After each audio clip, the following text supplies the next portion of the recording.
ঘটনাটা এমন যে কেউ বিশ্বাসই করতে চাইবে না।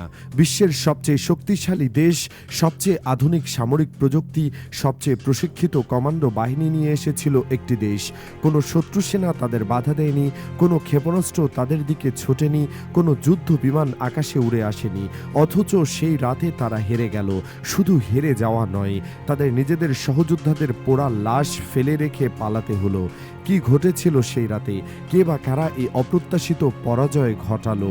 এই প্রশ্নের উত্তর খুঁজতে গেলে আমাদের ফিরে যেতে হবে ১৯৮০ সালের এপ্রিল মাসে, এক ঘুটঘুটে অন্ধকার রাতে, যখন ইরানের মরুভূমিতে ঘটে গেল বিশ্ব সামরিক ইতিহাসের সবচেয়ে লজ্জাজনক অধ্যায়গুলোর একটি। গল্পের শুরুটা হবে ১৯৭৯ সালের নভেম্বর থেকে। তেহরানে যখন উত্তাল সময়, ইরানে সবেমাত্র ইসলামিক বিপ্লব সফল হয়েছে। পশ্চিমাপন্থী শাহকে ক্ষমতাচ্যুত করে আয়াতুল্লাহ খোমেনির নেতৃত্বে নতুন সরকার গঠিত হয়েছে। এমন উত্তপ্ত পরিস্থিতিতে একদিন হঠাৎ করে একদল উগ্রপন্থী ছাত্র তেহরানে মার্কিন দূতাবাস ঘেরাও করে ফেলে। তারা দূতাবাসের ভেতরে ঢুকে পড়ে এবং ৫২ জন আমেরিকান কূটনৈতিক কর্মীকে জিম্মি করে নেয়। এই খবর ওয়াশিংটনে পৌঁছাতেই হুলস্থুল পড়ে যায়। আমেরিকার মতো পরাশক্তির নাগরিকদের এভাবে জিম্মি করা, এটা তো সরাসরি চ্যালেঞ্জ। প্রেসিডেন্ট জিমি কার্টার প্রথমে কূটনৈতিক পথে সমাধানের চেষ্টা করলেন। একের পর এক আলোচনা হলো, মধ্যস্থতাকারী পাঠানো হলো, চাপ দেওয়ার চেষ্টা করা হলো, কিন্তু ইরান কিছুতেই নড়ল না। তারা পরিষ্কার জানিয়ে দিল, জিম্মিদের ছেড়ে দেওয়া হবে না। দিন গড়াতে লাগলো, সপ্তাহ গড়াতে লাগলো, মাস পেরিয়ে গেল। আমেরিকার মধ্যে অস্থিরতা বাড়তে থাকলো। প্রতিদিন টেলিভিশনে জিম্মিদের খবর আসতে লাগলো। জনগণ ক্ষুব্ধ হতে শুরু করলো। প্রেসিডেন্ট কার্টারের উপর চাপ বাড়তে থাকলো। এই পরিস্থিতিতে তিনি একটি সিদ্ধান্ত নিলেন, যা পরবর্তীতে তার রাজনৈতিক জীবনের সবচেয়ে বড় দুঃস্বপ্ন হয়ে দাঁড়াবে। তিনি ঠিক করলেন, সামরিক পথে জিম্মিদের উদ্ধার করা হবে। আমেরিকার সবচেয়ে প্রশিক্ষিত কমান্ডো বাহিনী ডেল্টা ফোর্সকে এই দায়িত্ব দেওয়া হলো। ডেল্টা ফোর্স নামটা শুনলে মনে হয় অপ্রতিরোধ্য কিছু। এই বাহিনী গঠিত হয়েছিল সবচেয়ে কঠিন মিশনগুলো সম্পন্ন করার জন্য। তাদের প্রশিক্ষণ ছিল অত্যন্ত কঠোর, তাদের প্রযুক্তি ছিল সে সময়ের সেরা। ছোট ছোট দেশে তারা আগে অভিযান চালিয়েছিল, সফল হয়েছিল। ভেনেজুয়েলার মতো দেশে তারা যা খুশি করতে পেরেছিল। তাই এবারও তারা ভাবল, ইরান আর এমন কি, রাতের অন্ধকারে গিয়ে জিম্মিদের তুলে নিয়ে আসলেই তো হলো। কিন্তু তারা জানতো না, ইরান ভেনেজুয়েলা নয়। এই মাটিতে নিয়তের নিজস্ব হিসাব কাজ করে। পেন্টাগনে শুরু হলো গোপন পরিকল্পনা। সামরিক জেনারেলরা টেবিলে ইরানের মানচিত্র বিছিয়ে প্রতিটি বিষয়ে খুঁটিয়ে খুঁটিয়ে দেখতে লাগলেন। পরিকল্পনা ছিল অত্যন্ত জটিল কিন্তু নিখুঁত। ৮টি উন্নত মানের RH-35 ভি স্টালিন হেলিকপ্টার আরব সাগরে অবস্থিত ইউএসএস নিমিৎজ বিমানবাহী রণতরী থেকে যাত্রা করল। এগুলো এতটা নিচু দিয়ে উড়ে যে ইরানের রাডারে ধরা পড়বে না। ইরানের মরুভূমিতে একটি গোপন স্থানে অবতরণ করবে, যার নাম দেওয়া হয়েছিল ডিজার্ট 1। সেখানে আগে থেকে অপেক্ষা করবে C-130 পরিবহন বিমান।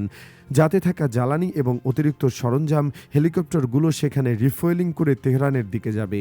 কমান্ডোর দূতাবাস এবং পররাষ্ট্র মন্ত্রণালয়ে অভিযান চালিয়ে জিম্মিদের উদ্ধার করবে। তারপর সবাইকে নিয়ে হেলিকপ্টারে করে ফিরে আসবে। সিআইএ তাদের কাজ করেছিল।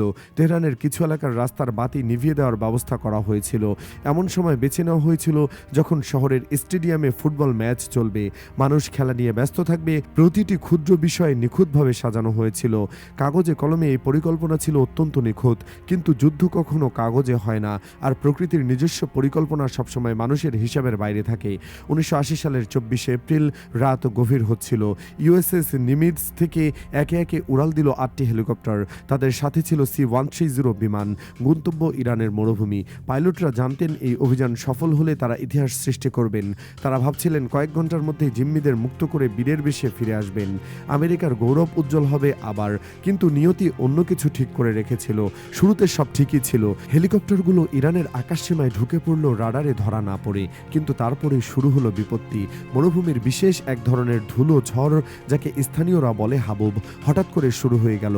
এই ঝড়ের সাধারণ ঝড় নয়, বালির কণা এতটা ঘন হয়ে বাতাসে ছড়িয়ে যায় যে সামনে ২ হাত দূরের কিছু দেখা যায় না। আকাশ আর মাটি মিশে একাকার হয়ে যায়। দিগন্তর রেখা মুছে যায়। পাইলটরা বুঝতে পারলেন তারা গভীর বিপদে পড়েছেন। কমান্ডোদের অত্যাধুনিক নাইট ভিশন গগলস, বালির ঝড়ে সম্পূর্ণ ঝাপসা হয়ে গেল। রেডিও যোগাযোগ বিচ্ছিন্ন হতে শুরু করলো। একটা হেলিকপ্টার আরেকটার সাথে কথা বলতে পারছিল না। পাইলটরা বিমানের নিয়ন্ত্রণ ধরে রাখতে হিমশিম খাচ্ছিলেন। এটা ছিল এমন এক শত্রুর বিরুদ্ধে লড়াই যাকে দেখা যায় না, গুলি করা যায় না, কিন্তু যার শক্তি অপ্রতিরোধ্য। প্রথম বিপর্যয় এলো যখন একটি হেলিকপ্টারের রোটর ব্লেডে হঠাৎ ফাটল ধরল। মরুভূমির মধ্যে তীব্র কম্পন এবং বালির কণা এর কারণ হতে পারে। এই হেলিকপ্টারকে মিশন বাতিল করে ফিরিয়ে যেতে হলো। কিছুক্ষণ পরে আরেকটি হেলিকপ্টারের হাইড্রোলিক সিস্টেমের সমস্যা দেখা দিল, সেটাও অচল হয়ে গেল। 8টা হেলিকপ্টার নিয়ে যাত্রা শুরু হয়েছিল, এখন আছে মাত্র 6টা। মিশন কমান্ডার কর্নেল চার্লি বেকুইথের কপালে চিন্তার ভাঁজ গভীর হতে লাগলো। বাকি 6টি হেলিকপ্টার কোনোমতে ডেজার্ট 1-এ পৌঁছালো, কিন্তু সেখানে পৌঁছে দেখা গেল আরেকটি হেলিকপ্টারের হাইড্রোলিক পাম্প ফেটে গেছে। এই হেলিকপ্টারগুলো অচল। এখন কার্যক্রম আছে মাত্র 5টি, কিন্তু মিশন সফল করতে হলে ন্যূনতম 6টি হেলিকপ্টার লাগবে। একটা কম হলে পুরো পরিকল্পনা ভেস্তে যাবে, জিম্মিদের জীবন ঝুঁকিতে পড়বে। কর্নেল বেকুইথ ওয়াশিংটনের সাথে স্যাটেলাইট ফোনে যোগাযোগ করলেন। প্রেসিডেন্ট কার্টারকে পরিস্থিতি জানালেন। দীর্ঘ আলোচনার পর অত্যন্ত কঠিন সিদ্ধান্ত নেওয়া হলো, মিশন বাতিল, ফিরে যেতে হবে। আমেরিকা কোনো যুদ্ধ না করে কোনো শত্রুর মুখোমুখি না হয়ে হেরে গেল, কিন্তু আসল ট্র্যাজেডি তখনও বাকি ছিল। ফেরার প্রস্তুতি শুরু হলো। অন্ধকারে মরুভূমিতে তখনও বালি উঠছিল, দেখা যাচ্ছিল না কিছুই। এমন সময় একটি হেলিকপ্টারের রিফুয়েলিংয়ের জন্য C-130 বিমানের দিকে এগোতে লাগলো। পাইলটরা দিক হারিয়ে ফেললেন। হেলিকপ্টারের ঘূর্ণায়মান রোটর ব্লেড সজোরে আঘাত করলো C-130 বিমানের ডানায়। যা ঘটল তারপর তা ছিল নরক যন্ত্রণার এক জীবন্ত চিত্র। বিকট শব্দে বিস্ফোরণ ঘটল। আগুনের বিশাল কুণ্ডলী রাতের আকাশে দিনের মতো আলোকিত করে তুলল। হেলিকপ্টার এবং বিমান একসাথে দাউ দাউ করে জ্বলতে শুরু করলো। ভেতরে যারা ছিলেন তারা বের হওয়ার সুযোগ পেলেন না। আগুনের লেলিহান শিখা তাদের গ্রাস করে নিল। মরুভূমির বুকে সেই মুহূর্তে সৃষ্টি হলো এক ভয়াবহ নরককুণ্ড। যে কমান্ডোরা এসেছিলেন জিম্মিদের মুক্ত করতে, তারা এখন দেখছিলেন নিজেদের সহযোদ্ধাদের জ্বলন্ত মৃত্যু। আগুন যখন নিভল, দৃশ্য ছিল আরও মর্মান্তিক। 8 জন মার্কিন সেনা নিহত। তাদের শরীর এতটাই পুড়ে গিয়েছিল যে চেনা যাচ্ছিল না কে সেটা। আহত হয়েছিলেন আরও অনেকে। বাকি সেনারা মানসিকভাবে সম্পূর্ণ ভেঙে পড়েছিলেন। এই অবস্থায় আর এক মুহূর্ত সেখানে থাকা নিরাপদ মনে হলো না। তড়িঘড়ি করে বাকি বিমানে উঠে তারা পালিয়ে গেলেন। ফেলে গেলেন সহযোদ্ধাদের লাশ, 5টি সম্পূর্ণ অক্ষত হেলিকপ্টার, গোপন নথিপত্র, ম্যাপ, অস্ত্র, সবকিছুই। পরদিন সকালে ইরানি বাহিনী ঘটনাস্থলে পৌঁছে বিস্ময়ে হতবাক হয়ে গেল। তারা কোনো যুদ্ধই করেনি, কোনো গুলি খরচ করেনি, কোনো ক্ষেপণাস্ত্র ছুটতে হয়নি, অথচ শত্রুপক্ষ নিজেরাই নিজেদের ধ্বংস করে পালিয়ে গেছে। ইরান এই ঘটনাকে ঈশ্বরের সাহায্য বলে অভিহিত করল। তারা বলল, যেভাবে একসময় আবাবিল পাখি বালুকণা দিয়ে আব্রাহার হাতিবাহিনীকে ধ্বংস করেছিল, সেভাবেই এই মরুঝড় আমেরিকার অহংকারকে চূর্ণ করে দিয়েছে। আমেরিকার জন্য এই ঘটনা ছিল চরম অপমানজনক। তাদের ফেলে যাওয়া হেলিকপ্টারগুলো ইরান জব্দ করল। সেগুলো থেকে আমেরিকার গোপন সামরিক প্রযুক্তি ইরানের হাতে চলে গেল। CIA এজেন্টদের পরিচয় সংক্রান্ত নথিপত্র ইরানের গোয়েন্দাদের হাতে পড়ল। মধ্যপ্রাচ্যে আমেরিকার গোয়েন্দা নেটওয়ার্ক দীর্ঘদিনের জন্য পঙ্গু হয়ে গেল। এই ঘটনা প্রমাণ করল আমেরিকা সব জায়গায় যা খুশি করতে পারে না। ভেনেজুয়েলার মতো ছোট দেশে তারা সফল হতে পারে, দুর্বল সরকার পরিবর্তন করতে পারে, কিন্তু ইরান ভিন্ন মাটি। এখানে শুধু মানুষ লড়াই করে না, এখানকার প্রকৃতি ও বিদেশি আগ্রাসনের বিরুদ্ধে দাঁড়িয়ে যায়। 46 বছর আগের সেই রাতের স্মৃতি আজও পেন্টাগনের বুকে কাটার মতো বিধে আছে। প্রতিটি নতুন সামরিক পরিকল্পনায় এই ব্যর্থতা একটি সতর্কবাণী হয়ে ফিরে আসে।